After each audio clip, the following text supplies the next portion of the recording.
Hi, my name's Mark and I'm from Brisbane, Australia, and this is my assignment for week 6 into Introduction to Music Production on Coursera.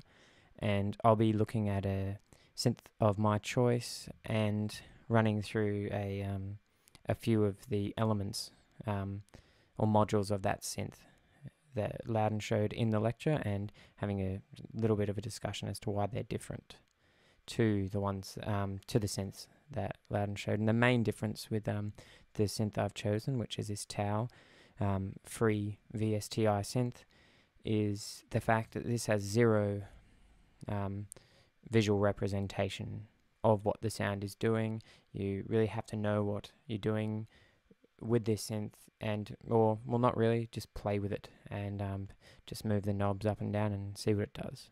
But firstly, we'll have a look at the oscillator waveform, and you have some choices here between your sawtooth wave, your triangle wave, sine wave, and you also have different options of pulling other oscillators in to change that. So let's have a listen to the sine wave.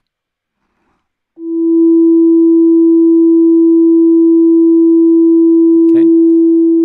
Oh, and it's going there, and that's because our release is up. So I just pull that back there in that envelope section. Okay, so I can change that to sawtooth wave, triangle wave, and sine wave again. Okay, and to change the pitch, I have two options here. There's a semitone knob and also a fine tune knob. Okay, now, and so that's how we change the oscillator frequency. Now, with the filter types, its standard filter type is the low pass 24 dB filter, as Loudon discussed in the course, but we've also got a high pass and a band pass. I'm not going to play through those sounds because the settings are going to be really what makes those change. So if I put through the settings that I have here with my low pass filter, you might not actually hear the band pass or the high pass properly until I change those settings around. But if we have a look at the filter frequency or cutoff frequency, that's what we've got here, and we'll have a look at, if I move and suck through that knob, what it does to the sound.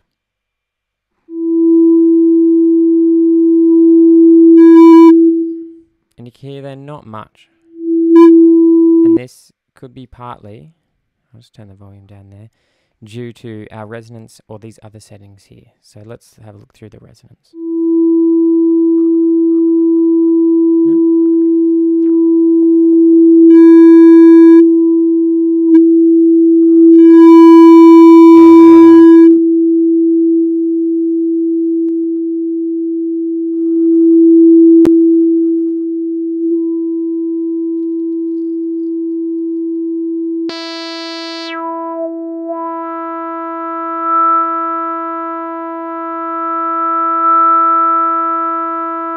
Okay, and the main thing with synths, I guess, is playing around with it and getting familiar with the sort of sounds that the filter can create when you move the knob in different ways.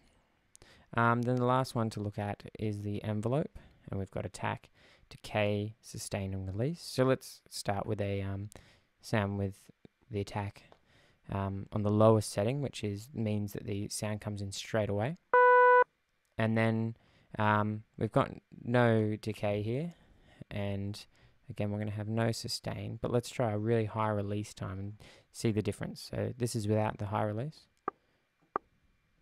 Now here it's just a sort of plucking sort of sound, and we can obviously change that if we sustain it,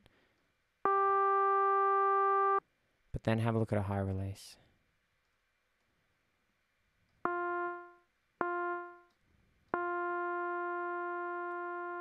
Yep, and so the main difference, I guess, with this synth compared to the one that Loudon's showing is the lack of the visual side to help you out with configuring what the sound is going to do. But with a little bit of time just playing around with the different settings, you can generally find sounds that you like and that are workable. And especially learning the things that we've learned in the course, we'll be able to modify patches just slightly to improve them for our own music projects. Okay, I hope somebody got something out of that. So thank you.